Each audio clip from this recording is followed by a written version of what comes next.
தளத்தில் குளித்ததால் அவரோட கீரிமுகம் மாறி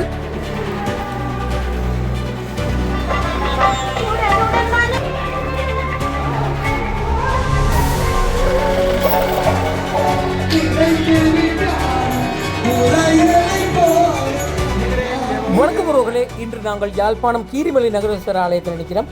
ஆடி அமாவாசை முன்னிட்டு இறந்தவர்களுக்காக நடக்கும் திதி வழிபாடுகளை இங்கே காண இருக்கின்றோம். வாங்க வீடியோக்குள்ள போவோம்.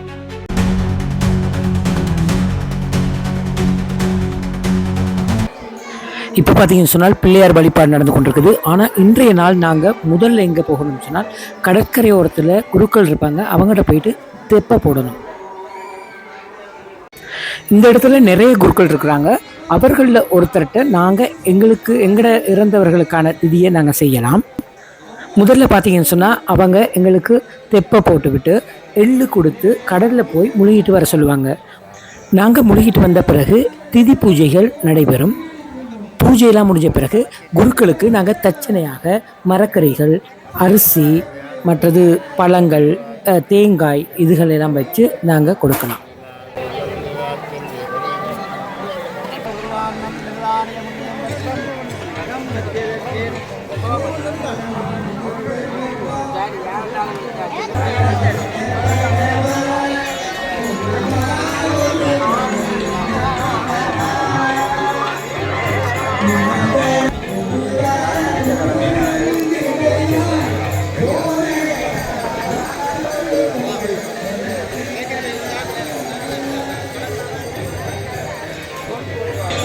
இங்கெல்லாம் அமாவாசை விரதத்தின் முக்கியத்துவம் என்னன்னு சொல்லி பார்க்கலாம். அமாவாசைங்கிறது என்னன்னு கேட்டால் பித்ரு தர்ப்பணம், திதி மற்றும் தானங்கள் செய்து முன்னோர் ஆத்மாக்களுக்கு சாந்தி மற்றும் முக்தி கிடைக்க வேண்டும் புனித நாளாக பார்க்கப்படுது. இந்த நாளில் பார்த்தீங்கன்னு சொன்னால் விரதம் இருந்து தர்ப்பணம் செய்வது பாவங்களை அகற்றி வாழ்க்கையில் நலமும் அமைதியும் வர உதவுகிறது என்று நம்பப்படுகிறது. சில ஜாதகங்களில் பித்ரு தோஷம் போன்றது இருந்தால் அமாவாசை தினங்களில் வழிபாடுகள் செய்தால் அதிலிருந்து விடுபடலாம். பொதுவாக ஆடி அமாவாசை விரதம் ஆன்மீக ரீதியில் மிகவும் சக்தி வாய்ந்த விரதமாக கருதப்படுது. இன்றைய நாளில் சிவன், விஷ்ணு மற்றும் பித்ரு தேவதைகளை வணங்குவது புண்ணியம் பலம் அதிகரிக்கிறதாக சொல்லப்படுது. தர்ப்பணம் செய்யும் போது நீர்நிலைகள், கடற்கரையை தெரிவு செய்வது சிறந்ததாக அமையும். பொதுவாக பெண்கள் விரதம் இருக்கலாமா என்று ஒரு கேள்வி கேட்டால் நாக பூஜை அல்லது பித்ரு பூஜை செய்வது நன்மை தரும் என்று சொல்லப்படுது.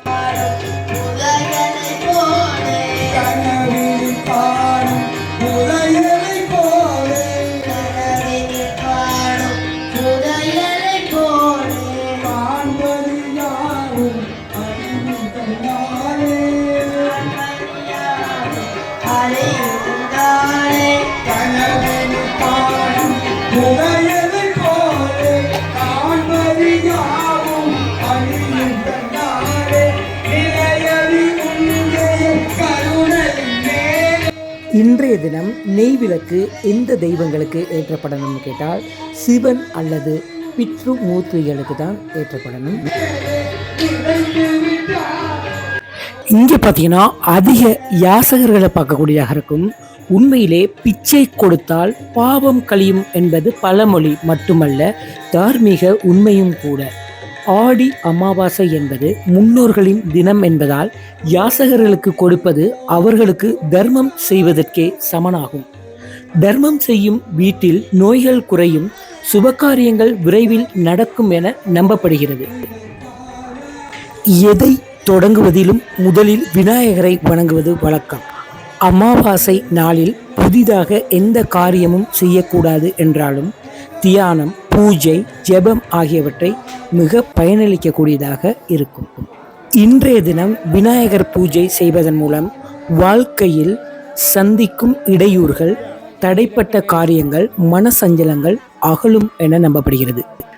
விநாயகருக்கு தர்ப்பணம் செய்வதால் பித்ரு தோஷம், குலதோஷம் போன்றவை நிவர்த்தியாகும் எனவும் நம்பப்படுகிறது. விநாயகர் பூஜை செய்யும் போது மனதிற்கு தெய்வீக ஒளி, நம்பிக்கை, அமைதியும் கிடைக்கிறது. ஓம் ஸ்ரீ கணேசாய நம என்ற மந்திரத்தை 108 முறை கூறுவதன் மூலம் சிறந்த பலனை அடையலாம்.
பார்த்துட்டோம்.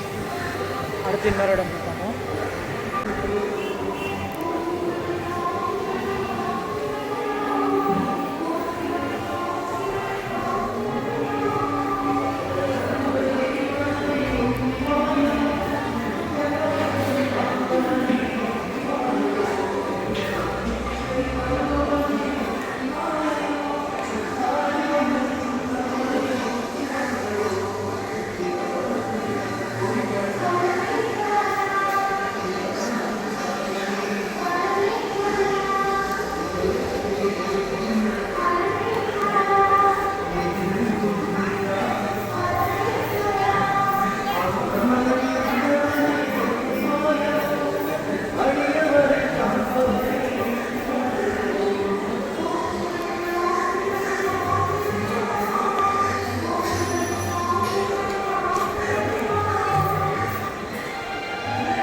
கீரிமலை இங்கே நீண்ட கால பக்தர்களாக இருக்கின்ற ஒரு ஐயா இருக்கார், அவரை தான் சந்திக்க போகிறோம்.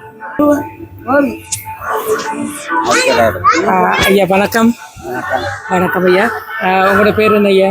எனக்கு பேர் சின்னையா சாம்பசிவமூர்த்தி. எங்கே இருக்கிறீங்க நீங்கள்? நாங்கள் மாவட்டத்தில் இருக்கிற நாங்கள் இந்த மாவட்டம் கோயிலும் ஒரு பிரசித்தி பெற்ற கோயில். எங்கட மாறுவா பிரவியில் குதிரை முகம் மாறினபடியால் மாவட்டபுரம் என்று பேர் வந்தது. அதே மாதிரி கீரி முகம் பெற்ற அந்த முனிவர், கீரி முகம் உள்ள முனிவர் வந்து இந்த ஸ்தலத்துல குளிச்சதால அவரோட கீரி முகம் மாறி அதால கீரிமலை என்ற பேர் வந்தது. அவ கீரிமலை கீரி முகம் இருந்த மாறி கீரிமலையில குளிச்சு கீரிமுகம் மாறி அவ மாவட்டத்துல வந்து அந்த மாவட்டம் திருத்தலத்தை அமைச்சவ.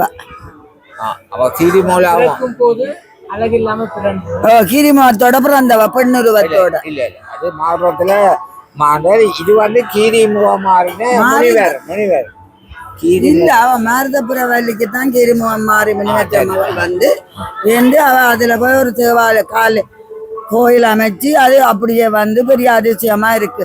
மாவக்கண்டன் இன்றைக்கு 35 வருஷத்துக்கு பிறகு கொடியேறி தேர் சீர்த்தம் நடந்து இன்றைக்கு பின்னேரம் 8 மணிக்கு அவர் திரும்ப தன்னுடைய தலத்துக்கு போய் கொடியிறக்கம் திருவிழா நடந்து நாளைக்கு காலமே 6 மணிக்கு இதுல போவேன். இங்க போய் கடற்கரையில சீத்தமாடி வந்து மாம்பழ திருவிழா பூங்காவனம் எல்லாம் நடைபெறும்.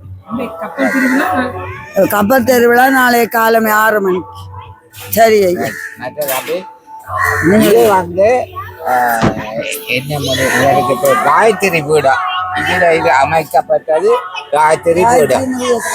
காயத்ரி பீடம் இந்த காயத்ரி இதற்க பெரிய ஒரு முனிவர். இதைத்தான் இந்த தலத்தை அமைச்சவர்.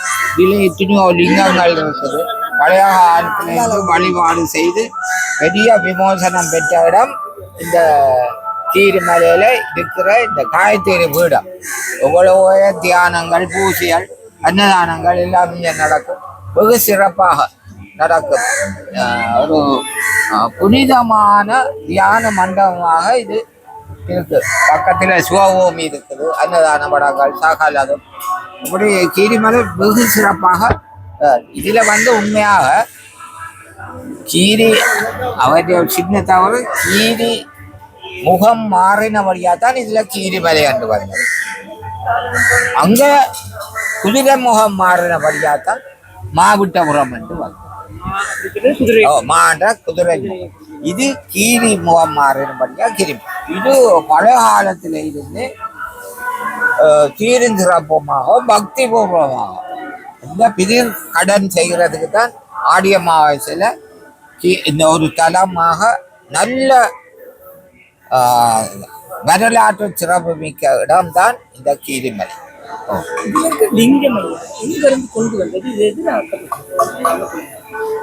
அதில் முடிவு வேறவும் எனக்கு தெரியும்.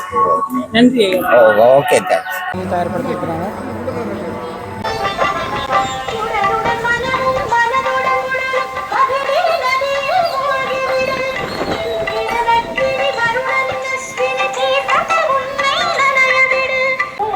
இப்போ நாங்கள் கீரிமலை லிங்கேஸ்வரத்திற்கு போக இருக்கிறோம்.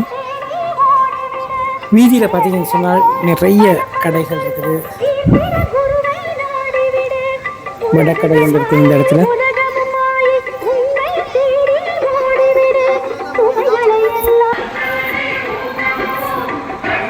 ஓகே, லிங்கேஸ்வரர் கோபுரம் தெரியுது.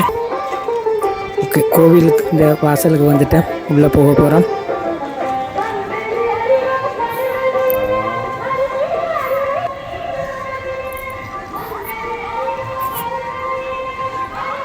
அண்ணாந்து பார்க்கக்கூடிய மிகப்பெரிய கோபுரம் அவ்வளோ அழகாக இருக்குது பார்க்கும்போது. ஓகே, கோவிலுக்குள்ளே நாங்கள் போக முடியாது. ஆடி அமாவாசையின் புனித நாளான இன்று முன்னோர்களுக்கு அஞ்சலி செலுத்தியும் கீரிமலை ஆலயத்தில் நீராபிஷேகம் செய்து தர்ம வழியில் நடந்த ஒவ்வொரு பக்தரினதும் நெஞ்சில் அமைதி நிரம்பி இருக்கும் நம்புகிறேன். இந்த திருநாள் உங்கள் வாழ்க்கையிலும் நல்லதே நடக்கணும் என்று கூறி இன்றைய காணொலியை நிறைவு செய்கிறேன். வீடியோ பிடிச்சிருந்தால் லைக் பண்ணுங்கள், கமெண்ட் பண்ணுங்கள், ஷேர் பண்ணுங்கள், மறக்காமல் சப்ஸ்கிரைப் பண்ணி சப்போர்ட் பண்ணுங்கள். அடுத்த காணொலியை சந்திக்கும் வரை நன்றி, வணக்கம், டாட்டா.